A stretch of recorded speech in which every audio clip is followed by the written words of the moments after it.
les plus mën a am rek ñu xaar li nga xam ne que moo di le conseil constitutionnel wala kon li nga xam ne que moo di la cour suprême mu gaaw notifié fan la daal di war a mën a sukkandiku pour daal di war a mën a atte boobu dañ nga xam ne que moo di dossier bu ki nga xam ne que moo di Ousmane Sonko exactement alors dañuy daal di ñëw si leneen tamit benn alliance ñu bëri daal di koy tuddee digganteeg Mimi Touré Bougane Gueye Dany ak ki nga xam ne que moo di Ousmane Sonko. Est-ce que loolu dina nekk benn alliance de feu exactement ñi nga xam ni taw ñoom leen daal di reculer par rapport au parrainage exactement dem ñi ngi gis ñoom Dame Mbodj étant d'autres daal def benn sortie ñëwaat exactement si nu mu gën a yaatoo par rapport ak ces agissements yi nga xam ni itam ñu koy daal di nemmeeku au fur et à mesure si li nga xam ne que moo di le conseil constitutionnel exactement alors enfin opposition bi nin toogee nii est-ce que opposition bi jamono ji amul li nga xam ne que moo di ñaari opposition parce que loolu Sénégal yi di daal di laaj exactement suñu gisee ni ñu ne Mame Boye Diao léegi fait partie de l'opposition Boun Abdallah Dionne fait partie de l'opposition Aly Ngouille Ndiaye et tant d'autres la moo tax du leen gis si combat yi nga xam ne itam quoi qu'on puisse sur les opposants dëgg-dëgg ñu ngi koy daal taxawal par rapport à ce fichier. alors balaa may ñëw ci loolu may ma tuuti benn seconde damay andi tuuti coppite ci éclairer tuuti ci les dossiers de Ousmane Sonko de justice. ama bu Adji Sarr bi. Sénégalais yi ba léegi conclusion finale bi kenn xamul lan la. c'est daanaka dossier bi fan la yem réer na. dañuy demaat. bu Mame Mbaye Niang bii nii jàppale ni que notification du fi génn fii la ñuy bàyyee mu réer ba beneen président ñëw. jeex na sey na dossier ñoom lu ñu soxla non sañuñu ko man maa la ko wax fii xam nga li ma lay wax ci plateau bi li ma lay wax ci plateau bi chaque fois da nga koy gis lan mooy justification bi merci mooy la CDC merci loolu rek moom mooy justification xam nga chaque fois dama lay wax bi un fait accompli après si kanam nga gis ko merci dama lay bàyyi foofu ñëwaat ci coalition boobu donc notification du génn sur le plan juridique il n'arrive pas à le faire sortir le juge Abdourahmane Diouf moom sañ ñoo def noonu dara du xew fan la sukkandiku dara du xew pour confirmer li ko d'appel yëkkati contre bu fekkee notification ngeen xaar bu yeboo ngeen dem nelaw yi dara du xew ñoom lu ñu bëggoon ci Ousmane Sonko Mame Mbaye Niang amoon nañ ko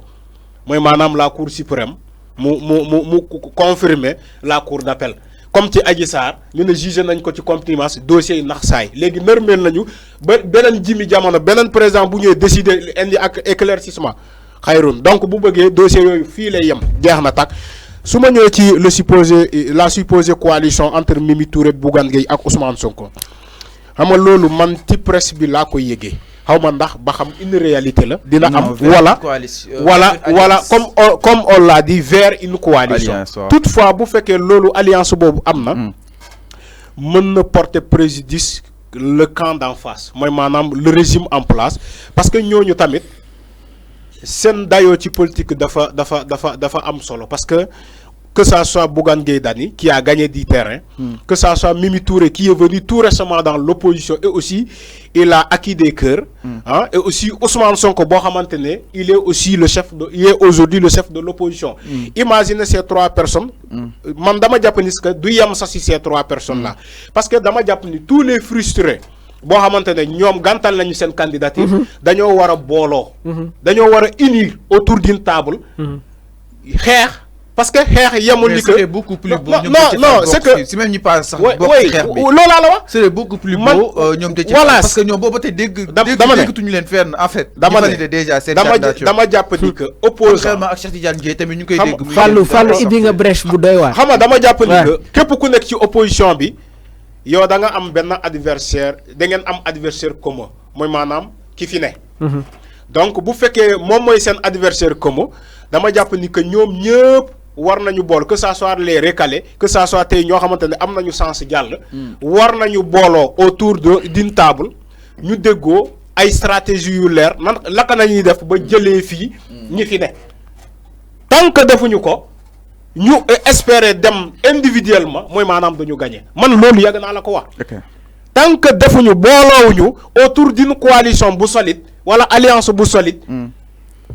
jéem a xeex ñi fi ne jëlee leen fii parce que tu as vu ñi fi ne ils ont ñaata candidature la ñu jàllali sànq yaa ngi ko doon wax ya Boun Abdallah les Aly Ngouille Ndiaye les Mame Boye Diao non ok mais ba tey dañuy jàpp ni que ñooñu ba léegi ñu ngi ci dam Benno Bokk Yaakaar yaa ko jàpp ma ne sénégalais yi jàpp na ni que ñooñu ba léegi ils sont dans Benno Bokk Yaakaar parce que binduñu fenn wala déclaré wuñu fenn ni que eux ils démissionnent officiellement mosuñu ko wax dañoo ne ñoom ànduñu ci le choix porté sur Amadou Ba moo tax ñoom ñu constitué wu comme candidat donc Serigne Fallou man su ma nekkee 5 TV ma ne man du ma bokk ci émission bi parce que xale bu jigéen buy animer émission wala xale bu góor buy animer émission bi man dama jàpp ni que du moom la ñu waroon jox émission boobu ma ne man damay créer sama propre émission dans 5 TV ba léegi maa ngi ci bërëb bi maa ngi ci kër gi démissionné wu ma mais damay jàpp ni kay man maa ngi ci kii bi ba léegi ci kër gi ba léegi. damay jàpp ni man maa ngi ci kër gi ba léegi.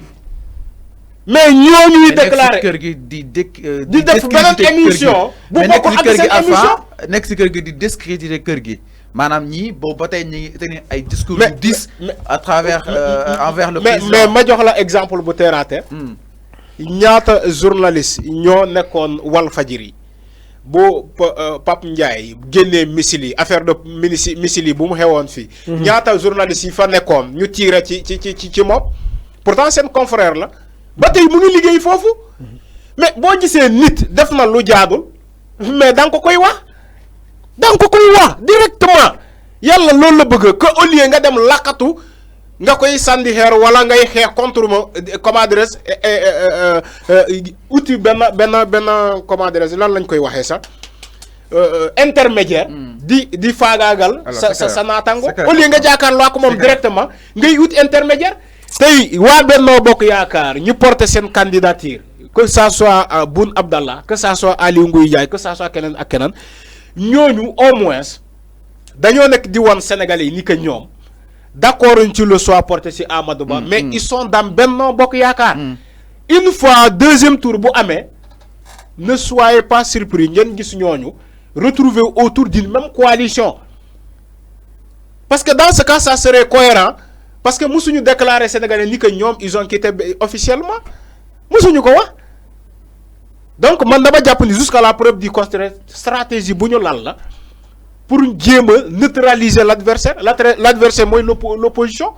ñoom seen stratégie ñooy maanaam ñu am ay candidatures yu bëri comme opposition bi dafay am ay candidatures yu bëri ñoom tamit waa Benno Bokk Yaakaar il faut que ñu am ay candidatures yu bëri quitte à ce que ñooñu ñu parallèle comme ça bu amee deuxième tour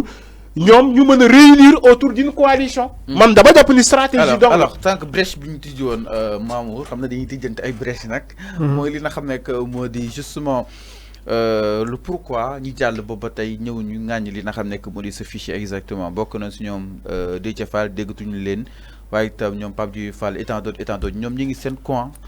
seen zone de confort. Alors, je salue au passage notre confrère, Pape Assane Seck, qui a eu à faire une intervention très pertinente concernant peut-être yenn acteurs politiques yi nga xamantene dégguñu leen depuis lors concernant les problèmes qui pèsent sur l'actualité politique. Parce que Ousmane dafa am ñoo xam ne daf leen cité mais Ousmane am na ñoo xam ne cité wu leen te xam nga fan la leen di cité. bis bu conseil constitutionnel validé cette candidature. motax suma déggé ñenn ñi naan Ousmane dafa xaw réro ak ñenn ñi dama leen di wax ne que vous n'avez pas compris Ousmane Sonko ne va jamais déployer ses cartes. mais li wóor ba wóor mooy am na ay nit de confiance ñooñu ils sont toujours dans la course. et bis bu ñu demee ba moom candidature am problème. c'est à ce moment là que dina wax exactement koo xam ne sax sénégalais yi duñ ko foogee. parce que on est dans un débat très important. loolu moo tax ak Cheikh Tidiane Dièye moom. ma ne la du ñooñu kese sëñ Fallou. mais ñooñu les trois candidats de Ousmane Sonko du ñooñu kese. mën na doon Déthié Fall. Ousmane est très imprévisible. mën na doon Déthié Fall. Ousmane Sonko ne va jamais déployer toutes ses cartes face à ce régime là. et man lii nii xam nga fan laay amee cette confirmation au moment où le conseil constitutionnel. délibérer la liste des candidatures officielles. Léegi nag pour revenir sur ta question, le président Houphouët-Boigny disait que la politique c'est le réel avant d'être l'idéal. Ousmane Sonko c'est le réel. Ousmane Sonko c'est le réel dans la vie politique sénégalaise parce qu'il est un élément incontournable. Léegi nag li wóor ba wóor mooy celui qui pèse sur ces élections là et il détient toutes les cartes. maanaam képp koo xam ne bëgg nga am dara ci élection yi il faudra passer par lui et que il faut que les acteurs politiques xam ne que Ousmane Sonko est incontournable. donc tey jii yaakaar naa ne contexte bi nga xam ne moom la ñu nekk nii que ça soit Mimi Touré, que ça soit Déthié, que ça soit Habib, ñëpp ñi nga xam ne tey ji peut-être ils ont des problèmes à travers les parrainages. Bougane Gueye Dany, il faut que ñu consolider wu jéem a trouver un moyen d'entente et se ranger derrière Ousmane Sonko. Parce que les orientations, si wàllu boobu noonu moom lañ koy gën a gisee moo tax dans l'antécédent je te disais que en 2011 ce qui faisait la force mooy l'opposition était unie. On voyait les opposants dans les chefs de rédaction, on voyait les opposants dans les maisons de presse ñuy veiller à leur communication di véhiculer li nga xamante ne moom mooy les messages et ku xool actuellement contexte bi nga xam ne moom la ñu nekkee nii dalay woon ne ko c'est Ousmane encore une fois qui détient toutes les cartes. Motax mané la amna ay cartes yo xamné du ko génnee parce que Ousmane a su voir de très loin. Ousmane a pris le temps de étudier exactement le terrain politique. Légui nak li wóor ba wóor moy l'impact qu'il a sur ces élections là effet bi mi ngi commencer di rentrer en jeu. Motax gis nga Seigne Fallou cette réalité ne cesse de s'imposer sur l'actualité politique. Donc ñi nga xam ne tey jii nii ñi ngi ci opposition bi c'est le moment à ce que ñu consolider wu bien vrai que ñi ngi gis ay mouvements ñi ngi gis aujourd'hui des organisations yoo xam ne ñoom ñi ngi regroupé wu mais par contre dañu nekk dans des jeux de stratégie. Il ne faut pas dévoiler li nga xamante ne moom mooy leur carte ba le conseil constitutionnel génne la liste des candidatures. Léegi nag maa ngi la doon wax ne la est-ce que duñu dem entre 7 et 8 candidats mais mun nañu dem sax ba 11 candidats. mais ces candidatures là man gisuma da leen wala mëna paré. Non mais attends ben jafé ak yoon. Non parce que à part cas binationalité bi afin de énumérer tout le temps ci Karim Wade. Le reste je pense. Fallou, les élections précédentes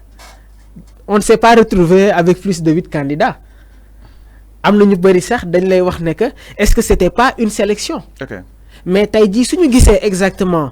fi parrainage bi jaar candidat yi programme yi nga xam ne moom la ñu mënee ba tey jii ñoom ñu jàll di xaar exactement la décision finale il faut s'attendre à ce que mu am un surplus sur les candidats qui devront maintenant être sur le terrain pour peut-être jël li nga xamante ne moom mooy réew mi. Mais li wóor ba wóor mooy actuellement il y a des candidatures yoo xam ne ñi ngi koy xaarandiko et ça commence par la candidature de Ousmane Sonko. Et si wàllu boobu noonu je vais pas dire qu'on interpelle non mais effectivement c'est toujours en cours. Juristes yi wax nañ ko les hommes politiques en ont débattu même au niveau international. Espérons que le conseil constitutionnel va statuer exactement. On s'attend à ce que le conseil constitutionnel fasse la haute politique, fasse du droit encore une fois pour mettre ce dossier là sur la table et appeler peut-être le mandataire Maître Clédor Ciré Ly ñu waxtaanee ko Seigne Fallou, c'est tout simplement ça. Alors c'est clair exactement Maître Clédor moom tête-à-tête boobu la bëgg Arfan.